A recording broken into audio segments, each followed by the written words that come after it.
Welcome, folks, to the hour of the time, the only hour that ever was or ever will be. This is the most important hour in your entire life, for during this hour you will decide your future and thus our collective futures. I am your host, William Cooper.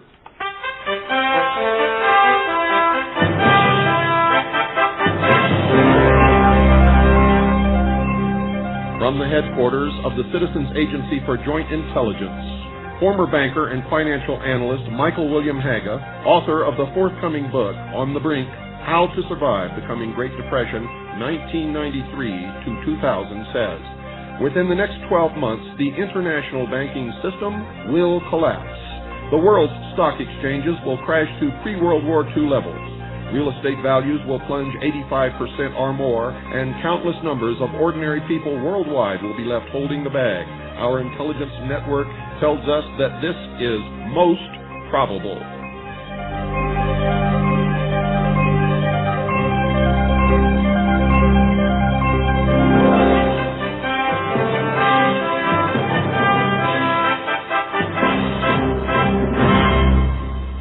Not very good news, is it? Well, folks, the subject of this program tonight is how did we get to this point in history where the greatest nation in the history of the world is on the brink of total and final economic collapse? You're going to be amazed at what you're going to learn this hour. Many of you are going to be shocked, surprised, and some of you are going to be, in fact, I think the great majority of you are going to be ashamed of yourselves. Why is it that our schools teach our children nothing about money, economics? Why is it that we know as a people literally nothing about the monetary system and the economic system that our country operates under?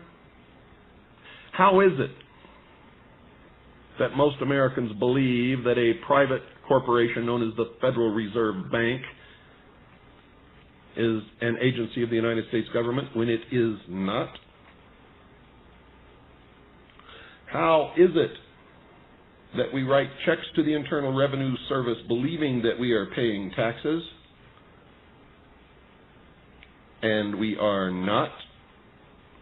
Why is it that in the nation with the most opportunity, the greatest affluence that the world has ever known, what used to be, is not now, but what used to be the best educational system on the face of this earth, with a constitution that guarantees each individual equality and freedom, what has happened, dear listeners? Well, in the next 50 or so minutes, you're going to find out. And when you find out, I want each and every one of you to hang your heads in shame. For we have not been invaded by the evil empire or some foreign army. No one has breached our shores.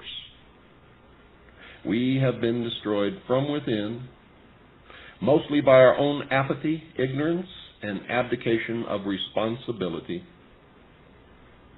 And just as the Roman Empire once fell for the same reasons, we are in the process of falling into the abyss. And Americans, I can tell you right now, if they do not wake up and turn the tide, they will be relegated to slavery as indentured servants to the world bankers who will foreclose on the debt.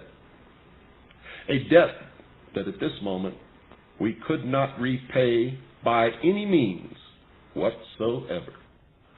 Let's go to the United States Constitution, the supreme law of this land. In it, we can get at the very root of the problem that confronts us today, for in examining this document, we find that we are not conforming to the law. In Article 1, Section 8, it says, "The Congress shall have power to lay and collect taxes, duties, imposts, and excises, to pay the debts and provide for the common defense and general welfare of the United States. But all duties, imposts, and excises shall be uniform throughout the United States. The Congress shall have power to lay and collect taxes, duties, imposts, and excises, to pay the debts and provide for the common defense and general welfare of the United States. But all duties, imposts, and excises shall be uniform throughout the United States." Paragraph 2. To borrow money on the credit of the United States. Paragraph 3. To regulate commerce with foreign nations and among the several states and with the Indian tribes. Paragraph 5. To coin money. Notice it says to coin money. Regulate the value thereof and of foreign coin, and fix the standard of weights and measures. Now, the next time that we find any mention of money or coinage whatsoever is in Article 1, Section 9. The migration, this is in paragraph 1, the migration or importation of such persons as any of the states now existing shall think proper to admit shall not be prohibited by the Congress prior to the year 1808, but a tax or duty may be imposed on such importation not exceeding $10 for each person. And then it goes all the way down to paragraph 4. No capitation or other direct tax shall be laid unless in proportion to the census or enumeration herein before directed to be taken. In paragraph 5, no tax or duty shall be laid on articles exported from any state. So, then we go to paragraph 6. No preference shall be given by any regulation or commerce or revenue to the ports of one state over those of another, nor shall vessels bound to or from one state be obliged to enter, clear, or pay duties in another. Paragraph 7. No money shall be drawn from the Treasury, but in consequence of appropriations made by law, and a regular statement and account of the receipts and expenditures of all public money shall be published from time to time. The next mention we have of money in any form, taxes, duties, coinage, money, whatever you want to call it, is in Section 10. And in Section 10, it makes an incredible statement. Article 1, Section 10 of the Constitution of the United States of America, in paragraph 1, says, "No state shall enter into any treaty, alliance, or confederation, grant letters of marque and reprisal, coin money, emit bills of credit," and catch this, folks, I'm reading directly from the Constitution, quote, "make anything but gold and silver coin a tender in payment of debts," unquote. And to continue, pass any bill of attainder, ex post facto law, or law impairing the obligation of contracts, or grant any title of nobility. So remember, in Article 1, Section 8, paragraph 5, it says the Congress shall have the power to coin money, regulate the value thereof, and of foreign coin, and fix the standard of weights and measures. And folks, in Article 1, Section 10, it says that no state shall make anything but gold and silver coin a tender in payment of debts. Now, I would like every single one of you to take a dollar bill out of your pocket right at this moment, and I want each and every one of you to take a quarter or a nickel or a dime, I don't care what it is, take it out of your pocket. In fact, take them all out of your pocket. Take one of each denomination of coin out of your pocket and lay it on the table before you, or on the arm of your chair, or just hold them in your hand. Now, if you have indeed done that, you are looking at several coins, and you're looking at a dollar bill, but that's okay. It could be a $10 bill, a $5, a $20. It doesn't matter what it is. What you are looking at is evidence of the greatest heist in the history of the world. The robbery of an entire nation, of all of its assets, natural resources, and people. And I will explain that to you. If you take each one of those coins, you will find that none of them are silver or gold. None of them, not one. You may have a quarter that looks like it is silver, or a dime that looks like it is silver, but it is what is called copper-clad. In other words, it's a copper coin, a bus token, if you will. That's exactly what it is, a bus token, a piece of copper, to which they have applied a very, very thin coating of silver alloy. It's not even pure silver. It's not pure silver so that it doesn't wear off too quickly. Silver alloy to make it look like it is silver, to fool you. Because most people, if they have a coin that looks like silver, to them, it is. To me, it's nothing but a bus token, folks, and that's what it should be to you, too. Look at the dollar bill. On that dollar bill, down at the bottom, it says $1, and that is a lie. It cannot be $1 if it does not conform to the Constitution's version of what a dollar is. And the Constitution says to coin money and regulate the value thereof. It's in Article 1, Section 8, Paragraph 5. And in Article 1, Section 10, Paragraph 1, no state shall make anything but gold and silver coin a tender in payment of debts. So it cannot be $1, and I'll tell you why it cannot be $1. It cannot be $1 because it is fiat money. Fiat money is counterfeit money. It means it cannot be exchanged for gold or silver coin. In fact, it cannot be exchanged for anything, and it is worth only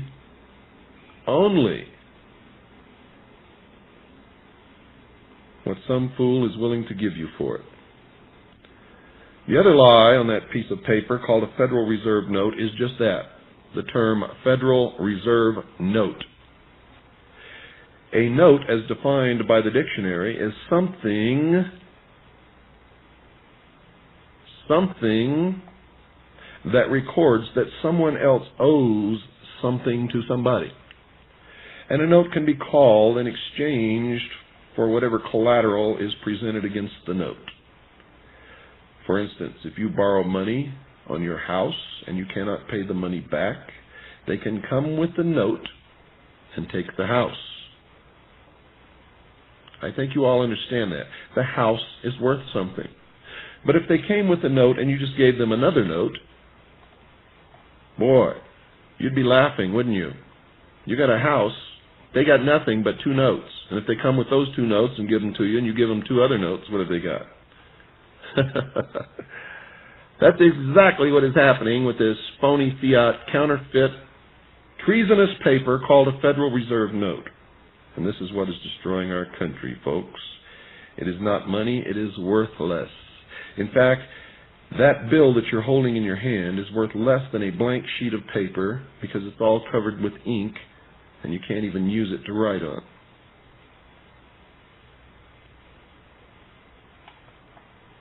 You see,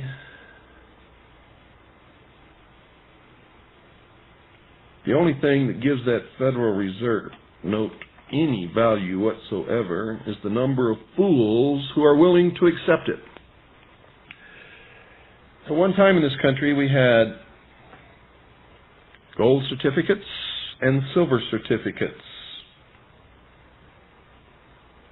And you could take any one of those pieces of paper, if it was a gold certificate and it was a $500 gold certificate, you could exchange it for $500 in gold coin at any bank.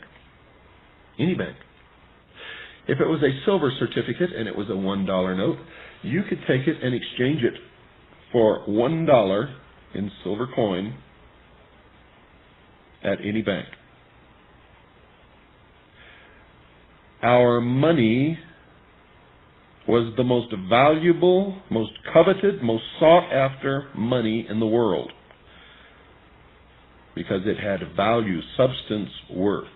All wealth stems from the land, folks. Everything else that is not of the land will ultimately decay and disappear into thin air or into dust are into air and dust, or in a puff of smoke if it burns.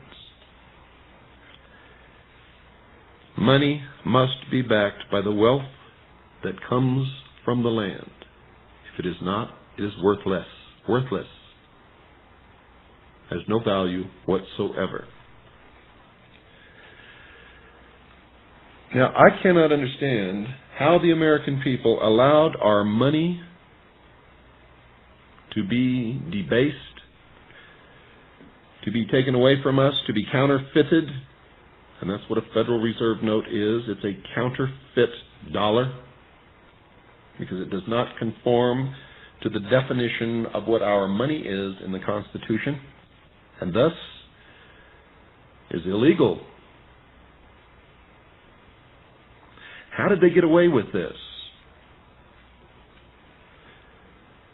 The Federal Reserve Bank was established in 1914 after a meeting in 1913 on an island called Jekyll Island by some of the wealthiest bankers in this nation, representing, I might add, European banking interests. And they conned the Congress of the United States into forming a central bank. Not a central bank owned and operated by the United States government, folks, but a privately owned corporation called the Federal Reserve as the central bank of the United States of America. The Federal Reserve Act exempted this private corporation from paying income taxes and made it against the law to audit them. They have never, ever been audited, and I'm going to tell you why. Because, folks, if they were to be audited, you would find out that this country has literally been stolen from us. Because here's how the Federal Reserve Bank operates. They have two ways of stealing money from the American people. Actually, three. Three ways. The first is that if the United States needs money, let's say, they print up 1,000 $1 bills. The Federal Reserve then agrees to loan the United States $1,000. They buy those 1,000 $1 bills from the United States Treasury where it was printed for just a little over $20. That's the printing costs, and there's no profit built into that. And then they turn around and loan those dollars to the United States of America. You see, the money never existed. They don't open a bank vault and take out $1,000 and loan it to the United States of America. No, sir. They make a bookkeeping entry. They create this money out of thin air. It never existed before in the history of the world. They then pay the United States Treasury a little over $20 per each $1,000 in $1 bills that is printed, or they just issue the money to the United States as a loan in the form of credit without printing any money. They then loan this money to the United States of America in the form of Federal Reserve notes. And then to guarantee that the United States will pay them back, the United States gives them a $1,000 Treasury bond, which pays interest to the Federal Reserve bankers. Now, I don't know about you, but I call this theft. You see, what they have done, folks, is just pocketed approximately $980 that they never had before. Plus, they're going to pocket the interest that they're going to earn on that $1,000 Treasury bond above and beyond the $1,000 that we have to pay them back. So they have literally stolen from the people of the United States of America approximately $980 plus the interest from the Treasury bond. The United States Treasury, in return, has received just a little over $20 for the printing of those 1,000 $1 bills, and that includes no profit. This is highway robbery. This is despicable. This is what has happened to this country. I'm going to explain a few things to you now, folks, that you probably never knew. That's the first way that they steal money from the people of the United States of America. The second way that they steal it is through the repayment of the loan with the interest that was never created. You see, if the interest was never created, it has to come from somewhere. Where does it come from? From the sweat and the tears and the labor and the resources of the American people. It comes out of your substance. It's the same as if I had $1 and I loan 10 cents to 10 people, each at 10% simple interest over 1 year's period, which means they must pay me back each 11 cents. But you see, in this little world that I've created here, there's only $1. That's all that exists. And I have loaned that dollar out to these 10 people who had no money before. Now, each one has 10 cents. Yet each one of them has to pay me back 11 cents. Now, that equals $1.10, folks. How are they going to pay me back 11 cents each if all that exists in this whole world is $1? One of them has to go down the tubes in order to furnish the interest for the others to pay. That's how it works, folks. One of them has to go down the tubes in order for the others to pay back their money with interest. Either that, or I create out of thin air some more money so that the one who isn't doing so well can borrow more money from me. That puts more money out there. And the byproduct of that transaction is inflation, and everybody gets just a little bit poorer so that they can pay it back. But it requires that somebody always owes somebody else money, and it requires that the debt always escalate in order that the theft of the money not be found out, that the people don't find out that I'm creating this money that I'm loaning them out of thin air. Now, also there has to be a measure. There has to be a measure to remove some of this money from circulation constantly, because the constant creation of money that never existed before and putting it into circulation will create rampant, unbelievable inflation if there is not some way, some measure to ensure that some of that money is taken out of circulation. And to do this, I create an organization which is a collection agency to collect the debt that the people owe me. And in real life, this is called the Internal Revenue Service, which is also a private corporation incorporated in the state of Delaware. Didn't know that, did you, folks? Go get your checks that you used to pay your taxes with. The check that you wrote. If you didn't owe any taxes, you didn't write a check, so you can't do this. But if you owed some taxes and you wrote a check and you paid your taxes with this check, go get that check out of your records, look on the back of it, and you'll see that the check that you thought that went to the United States Treasury did not. On the back there's a rubber stamp that says pay any FRB. That means Federal Reserve Bank. And then it says in payment of OBLIG. In payment of US OBLIG. That means in payment of the United States obligation. Obligation to who? To the Federal Reserve. You see, what's happening is the Internal Revenue Service is not depositing your taxes that you pay, that you think you're paying, into the United States Treasury. It is going directly to the Federal Reserve Bank and then out of this country to prevent the American people from realizing that money is being created out of thin air and that our wealth Our natural resources, our nation, our substance, our people, our property is being stolen from us because, folks, you're going to hear it here for the first time if you've never heard it before in your life. The national debt can never be repaid. Never. And all of this is why I laughed so hard when George Bush made the suggestion that we put a box on our income tax forms that we could check if we wanted a portion of our taxes to go to pay off the national debt. What a joke. And so many people swallowed it hook, line, and sinker. You see, all your taxes go to the Federal Reserve Bank, and the national debt can never be repaid. Never.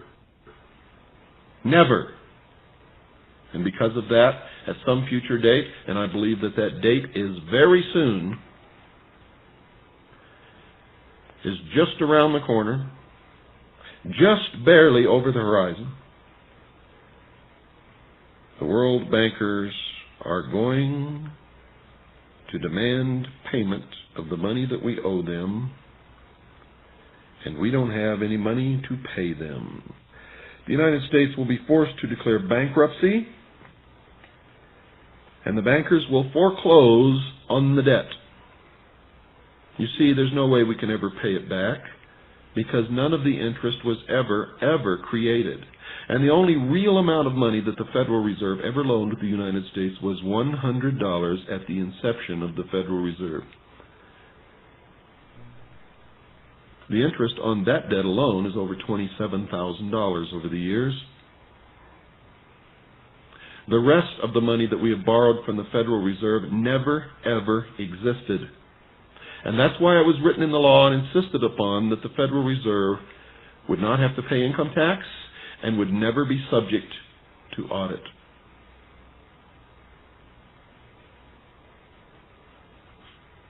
Congress gave away the nation. They were traitors. The Congress that passed the Federal Reserve Act were traitors, for they ensured the destruction of this nation and the enslavement of its people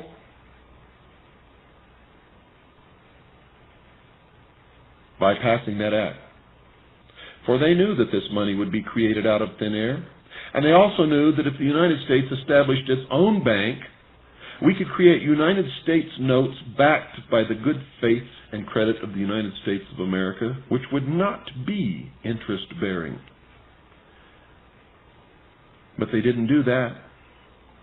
No, they created a central bank owned by private people, a private corporation that has been stealing this country ever since.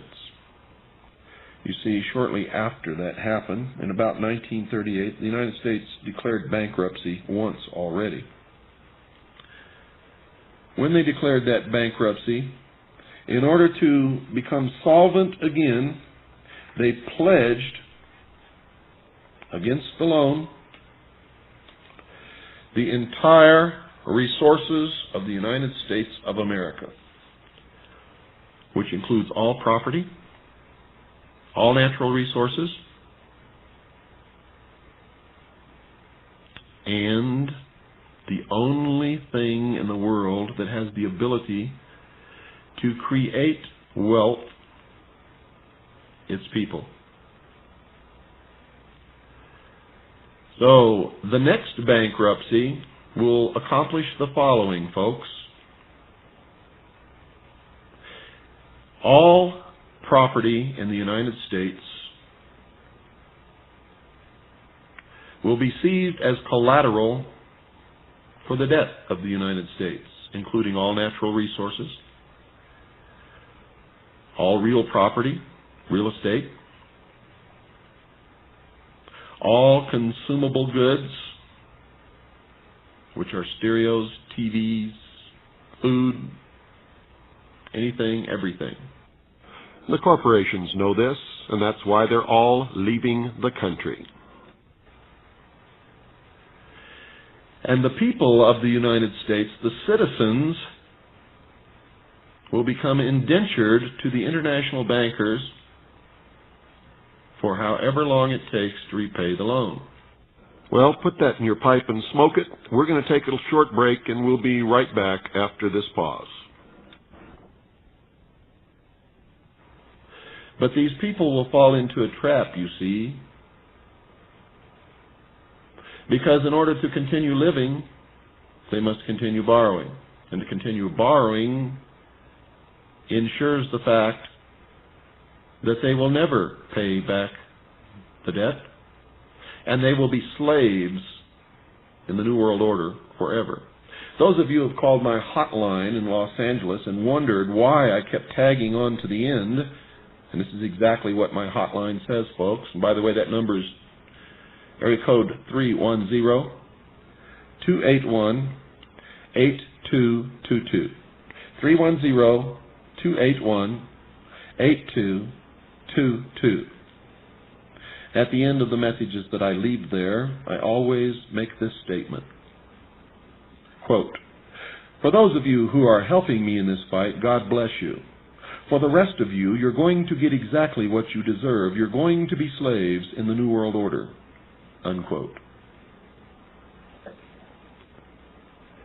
This was not an arbitrary statement by me. It is a statement of fact. When the United States government is forced to declare bankruptcy, and it will be forced to declare bankruptcy, and all of you are thinking about our children are going to pay back the national debt, or their children, or their great-great-grandchildren, it can never happen, folks. It can never happen. Because it's not just the government. You see, every time the government borrows, it has to pay back interest. And every time each one of you borrow, you have to pay back interest that was never, ever in the history of the world created. It doesn't exist. And are you ready for this? There's a third way that they've been stealing from us. You see, it's called fractional reserve lending. The Federal Reserve Bank allows fractional reserve lending. What this means is they can lend out as much as 10 to 1 or more based upon funds held in reserve. So a Federal Reserve Bank could, if they wanted to, and they do want to, and they do it frequently and have done it often, and it has resulted in a terrible thing. Say a Federal Reserve Bank has $1,000 on account in reserve. Now remember, this is not even real money. It's the fiat Federal Reserve notes to begin with, counterfeit. This bank can now loan out $10,000 as a bookkeeping entry, which it doesn't even have, and it's issued in the form of credit against the Federal Reserve Bank. Now, let's say they want to raise their assets in reserve so that they can loan out more money. They merely require the person that they loan this money to keep that money on deposit in their bank. So if they loan him $10,000, only $1,000 really exists now, and that's the fiat Federal Reserve notes, the counterfeit money. They require him to redeposit or to deposit this $10,000 in their bank. So he does this. They now have, as a bookkeeping entry, $11,000 as assets deposited in that bank. They can now loan out $110,000 against that $11,000 in assets. And again, if they want to be able to have more on reserve to loan out, all they have to do is require that whoever laid the loan the $110,000 to redeposit it in the same bank. And now folks, they can loan out $1,100,000 based upon an original reserve of $1,000. And this has been compounded so much over the entire Federal Reserve System that I'm going to tell you right now there is no money in the banks. Our banks are insolvent. Over the last year, over 500 banks have folded. Just in the last year.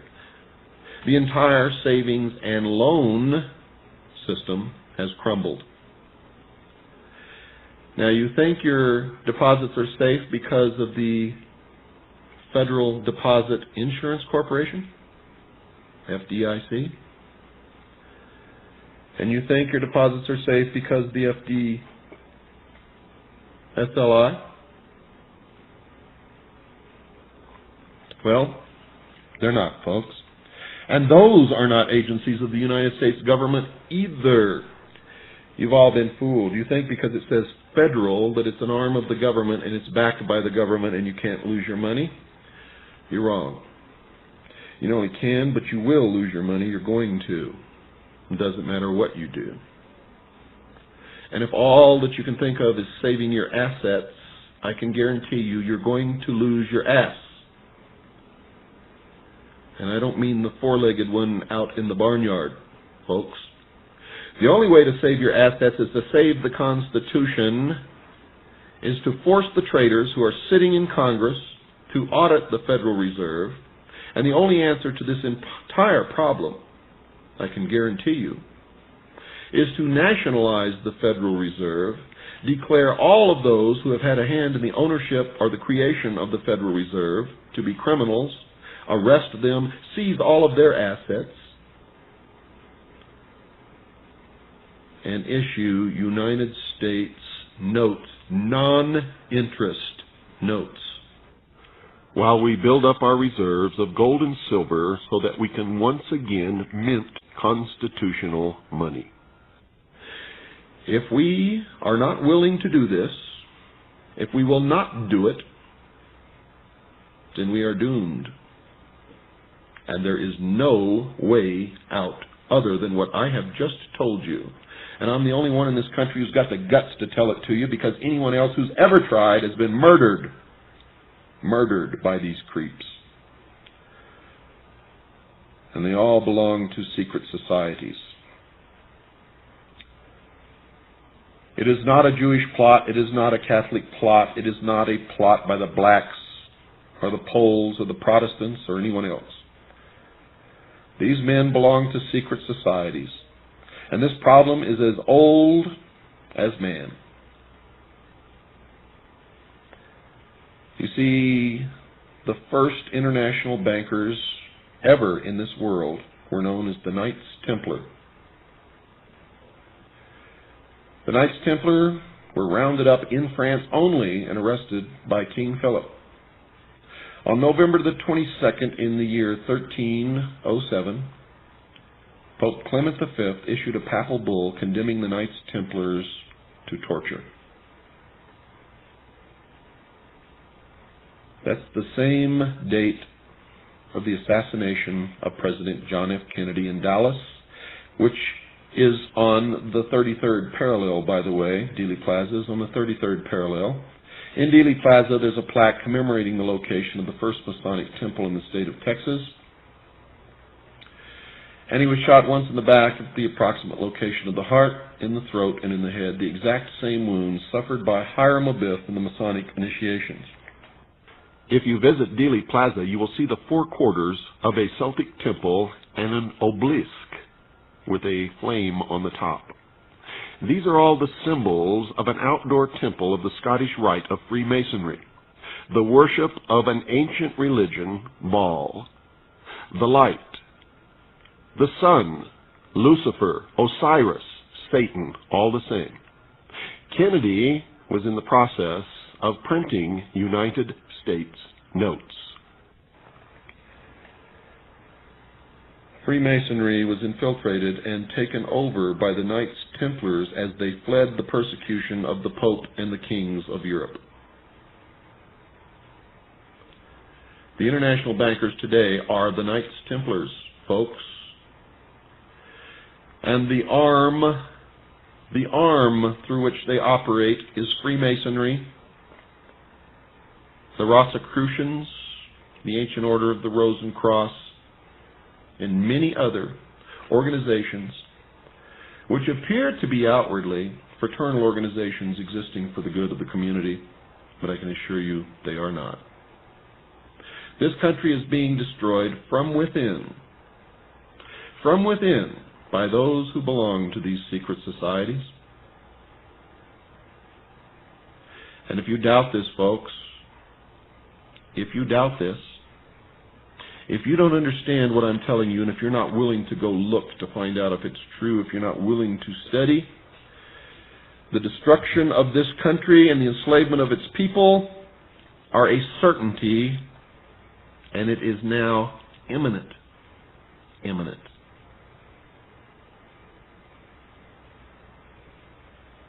Stop fighting each other. Stop fighting each other. You must understand who the enemy is. You must understand what we have to do to stop what's coming. You must begin to learn about real economics and real money, and you have to understand that no matter what they do to the price of oil, it will never result in inflation. Inflation is not caused by raising or lowering the price of anything, folks. Inflation is caused by flooding the economy with money. Worthless paper. Worthless paper. Making more money available in the form of loans, in the form of credit, in the form of cash, by running the printing presses, and that is what causes inflation. And it was an intentional inflation, according to their plan, to put both parents to work so that the children would be relegated to government-controlled daycare centers where they are taught how to live in the New World Order.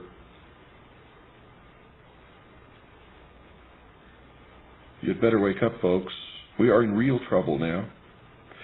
The only answer is to audit the Federal Reserve, nationalize the Federal Reserve, prosecute all who were connected with its formation and with its ownership as criminals, traitors. If any people or any nation objects or resists, we must back this up with the full force of our military might. And believe me, if we can do this, every nation in this world will thank us for taking us out from under the yoke of these secret societies. And only then will our economy improve.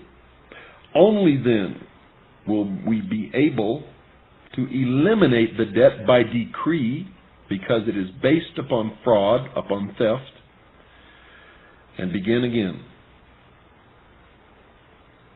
If we do not do this, I'm going to say this once again, we are doomed. There is no way out of this other than what I have just told you. There is no way that anyone in this country can ever pay back the national debt, because the interest was never created. And the debt itself was created out of thin air, never existed, is fraud. Fraud.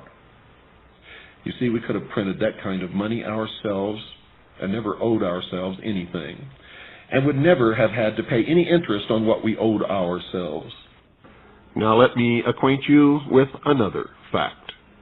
There is very little, if any, gold in Fort Knox. It was all sold at a discount during the Nixon administration, and only insiders were ever told that the sale would take place. It was sold at a discount from $32 an ounce on the world gold market, when at the time the price of gold was well over $100 an ounce. The American people were never told, never had a chance to buy any of that gold, and the people who bought it at a discount from $32 an ounce made a handsome profit at the expense of the people of this country. What are they guarding at Fort Knox? They're guarding the secret that there's no gold. That's what they're guarding. Folks, I have taken great risk in bringing you this information tonight, because no other media personality, talk show host, or broadcast station has the guts to tell you what I just told you. And if it actually goes out over the air and stays out over the air, I'll consider myself very lucky. And if I stay alive after you hear this broadcast, I will be even luckier. but the chances are that no action will be taken against me simply because it will prove that everything that I have said in this broadcast is absolutely 100% correct. I want you to make tapes of this broadcast and send them to everyone that you know. And while you're at it, folks, you better take advantage of our membership offer for CAGI. That's the Citizens Agency for Joint Intelligence. That is the intelligence network that brings you the material that is included in each one of these programs. The Citizens Agency for Joint Intelligence is a group of citizens who wish to save the Constitution and the Bill of Rights, this nation, and thus freedom for the world.